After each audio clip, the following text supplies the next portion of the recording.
Assalamualaikum warahmatullahi wabarakatuh. Perkenalkan, nama saya Febrianti.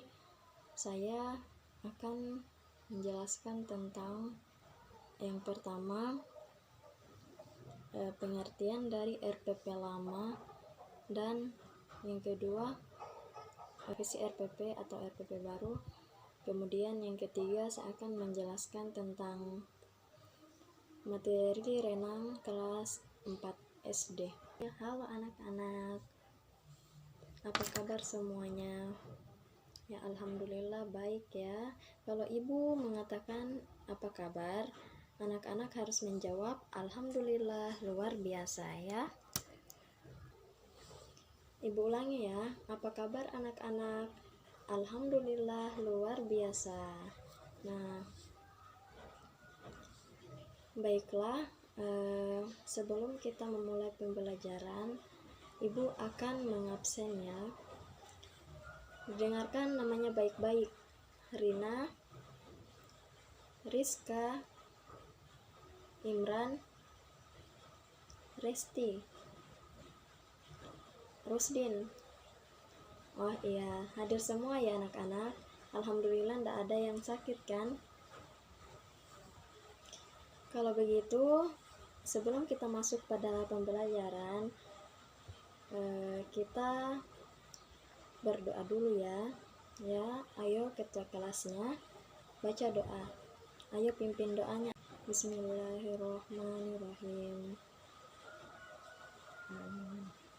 Sebelum ibu masuk pada pembelajaran, apakah ada yang tahu materi apa yang akan kita pelajari pada pagi hari ini? Nah, tidak ada yang tahu ya. Kalau materi yang kita pelajari kemarin, ada yang tahu? Masih ada yang ingat? Oh, tidak ada lagi yang ingat ya. Ibu akan memberitahu. Nah, yang kemarin kita membahas tentang lari jarak pendek. Nah, hari ini kita akan membahas tentang materi renang. Ya, anak-anak bisa diingatkan, hari ini kita akan membahas tentang materi renang. Oke. Kalian kan sudah menuju kelas 4 kan? Jadi sebelum kita melakukan praktek, sebaiknya ibu jelaskan dulu apa itu pengertian dari renang. Nah, anak-anak ada yang tahu apa itu renang? Ya, betul sekali, renang itu merupakan kegiatan atau bisa juga dikatakan sebagai olahraga dalam air ya. Nah, tapi ibu akan menjelaskan lebih detail lagi, lebih jelas lagi tentang pengertian dari renang. Oke, didengarkan baik-baik ya. Ibu akan menjelaskan tentang pengertian teknik berenang. Oke, mungkin itu saja yang akan ibu jelaskan untuk hari ini. Mohon perhatikan ya anak-anak. Baiklah, saya akan menjelaskan tentang RPP lama. Yang pertama, formatnya itu guru diarahkan untuk mengikuti format RPP lama. Yang kedua, komponen RPP memiliki terlalu banyak komponen. Terlalu diminta untuk menulis dengan sangat rinci, atau satu dokumen RPP itu bisa lebih dari 20 halaman. Yang ketiga, durasi penulisan. Durasi penulisannya itu penulisan RPP menghabiskan banyak waktu guru yang seharusnya bisa digunakan untuk mempersiapkan dan mengevaluasi proses pembelajaran itu sendiri. Kemudian yang kedua, RPP baru. RPP baru yang pertama, format guru secara bebas dapat memilih, membuat, menggunakan, dan mengembangkan format RPP. Yang kedua, komponen atau 3 komponen inti. Komponen lainnya bersifat pelengkap dan dapat dipilih secara mandiri. Yang pertama yaitu komponennya tujuan pembelajaran, yang kedua kegiatan inti, dan yang ketiga asesmen atau 1 halaman cukup. Yang ketiga, durasi penulisan. Durasi penulisan RPP dilakukan dengan efisien dan efektif sehingga guru memiliki lebih banyak waktu untuk mempersiapkan dan mengevaluasi proses pembelajaran itu sendiri. Mungkin itu saja penjelasan dari RPP yang lama dan RPP yang baru atau yang telah direvisi. Kemudian saya akan menjelaskan tentang materi renang untuk kelas 4 SD. Pengertian renang. Pengertian renang adalah aktivitas menggerakkan, mengapungkan, atau mengangkat seluruh bagian tubuh ke atas permukaan air dengan menggerakkan kaki ataupun lengan. Renang juga bisa diartikan sebagai aktivitas menggerakkan diri melalui air menggunakan lengan dan kaki sambil ditopang. Renang dilakukan manusia untuk kesenangan, latihan, olahraga, ataupun hiburan. 2. Kita akan membahas sarana dan prasarana olahraga renang. Kegiatan renang, baik saat anak-anak jika baru berlatih, itu kita menggunakannya sebagai rekreasi, maupun ketika mengikuti lomba membutuhkan beberapa peralatan. Peralatannya ada yang tahu? Nah, belum ada ya. Ibu akan menjelaskan satu persatu tentang alat yang kita gunakan untuk berenang. Yang pertama itu kita wajib menggunakan pakaian renang. Pakaian renang wajib digunakan baik oleh para pemula ketika berlatih renang maupun para atletik ketika berlomba. Nah, jadi kita itu harus dan wajib menggunakan pakaian renang ketika kita belum pintar berenang atau baru pemula dalam melakukan olahraga renang. Oke ya, mungkin jelas. Yang kedua, kita harus menggunakan pelampung. Jika tidak ada baju renang, kita harus menggunakan pelampung. Oke. Pelampung ada yang berbentuk papan, ada juga yang bentuknya seperti ban. Nah, fungsinya papan pelampung untuk melatih meluncur di atas air, sedangkan pelampung berbentuk ban berguna untuk berlatih mengambang. Nah, ketika kita menggunakan pelampung ini, kita akan mengambang di atas air dan kita tidak akan tenggelam.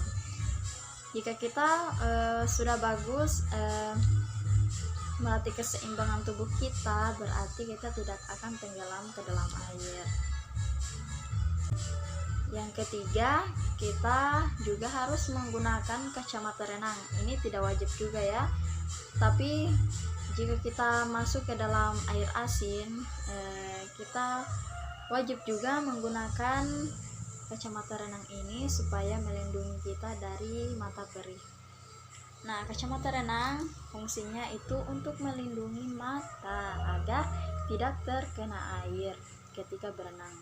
Sementara itu, untuk perlombaan berenang, sarana dan prasarana yang disiapkan harus memenuhi ketentuan internasional. 4. Kolam renang.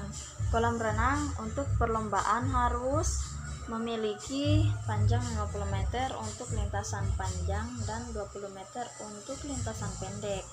Adapun kedalaman kolam renang adalah 1,35 meter. Mulai 1 meter pertama sampai minimal 0,6 meter dari dinding kolam yang dilengkapi balok start. Yang kelima, lintasan. Setiap lintasan kolam renang memiliki lebar minimal 2,5 meter dengan jarak tepi sekitar 0,2 meter. Di luar lintasan pertama dan terakhir, lintasan dibatasi oleh tali yang panjang, sama dengan panjang lintasan dan terbuat dari pelampung berukuran kecil yang diikat pada seutas tali. Keenam, pencatat waktu. Pada perlombaan renang berskala internasional digunakan papan sentuh untuk mencatat waktu secara otomatis yang diletakkan di kedua sisi kolam renang. Perenang harus menyentuh papan yang memiliki ketebalan 1 cm tersebut ketika berbalik dan saat mencapai finish. Yang ketujuh, balok start. Balok start adalah tempat perenang bersiap memulai pertandingan dengan ukuran 0,5 x 0,5 meter dengan tinggi antara 0,5 hingga 0,75 meter dari permukaan air. Bagian atas balok dilapisi bahan anti licin untuk mencegah perenang terpeleset dan memiliki kemiringan tidak lebih dari 10 derajat. Dalam sebuah perlombaan renang, terdapat peraturan-peraturan yang wajib ditaati para perenang, dan jika dilanggar, perenang yang bersangkutan akan mendapatkan sanksi. Yang pertama, saat perlombaan akan dimulai, wasit start meniup fluid panjang sebagai aba-aba bagi para perenang untuk naik ke balok start, atau untuk gaya dada, gaya bebas, dan gaya kupu-kupu bersiap di dalam air dengan badan menghadap dinding kolam untuk gaya punggung. Yang kedua, perenang harus berada dalam posisi start. Setelah wasit start memberikan aba-aba siap, start dianggap tidak sah jika ada peserta yang melompat lebih dahulu sebelum aba-aba. Kita akan masuk pada teknik renang. Ada banyak gaya berenang yang dikenali saat ini, akan tetapi sebelum mempelajari berbagai macam gaya berenang, ada beberapa teknik dasar yang perlu diketahui sebagai berikut. Yang pertama, teknik pernapasan. Kemampuan mengatur napas adalah kunci keberhasilan seorang perenang. Jadi, kita harus melatih pernapasan agar kita melakukannya dengan sempurna dan bertahan lama di dalam air. Untuk melatih pernapasan, berdirilah di tepi kolam dengan rendah dan wajah berada di atas permukaan air. Tarik nafas melalui mulut dan tahanlah selama beberapa saat. Masukkan kepala ke dalam air lalu hembuskan nafas melalui hidung. Latihan pernapasan ini sebaiknya kita lakukan sebanyak 10 hingga 15 kali setiap selesai melakukan gerakan atau latihan. Yang kedua, teknik mengapung. Kunci untuk belajar mengapung atau mengambang adalah kita harus rileks dan tidak panik. Untuk tidak tenggelam dalam air, kita itu harus rileks dan tidak perlu panik. Ada dua posisi mengapung yang perlu kita kuasai, yaitu mengambang dalam posisi terlentang dan mengambang berdiri. Untuk mengapung terlentang, berdirilah dengan kaki menginjak dasar kolam dengan kepala menghadap ke atas. Teknik meluncur. Teknik meluncur adalah teknik tubuh secara horizontal di bawah permukaan air. Untuk melakukannya, turunlah ke kolam yang dangkal dan berdirilah dengan membelakangi dinding kolam.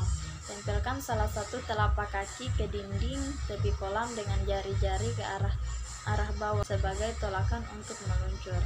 Kemudian kita masuk pada jenis-jenis gaya renang. Berenang dapat dilakukan dengan beberapa macam gaya, di antaranya gaya katak, gaya dada, gaya bebas, gaya kupu-kupu. Nah, seperti apa dan bagaimana caranya? Yang pertama, gaya katak atau disebut dengan gaya dada. Mungkin itu saja materi renang kita pada pagi hari ini. Nah, tadi kan sudah Ibu jelaskan tentang pengertian renang, jenis-jenis renang, kemudian ada dengan alat yang digunakan untuk berenang, kemudian gaya yang kita gunakan pada saat melakukan olahraga renang. Nah, mungkin itu saja materi yang akan Ibu bawakan pada hari ini. Lebih dan kurangnya mohon dimaafkan. Wabillahi taufiq wal hidayah. Assalamualaikum warahmatullahi wabarakatuh.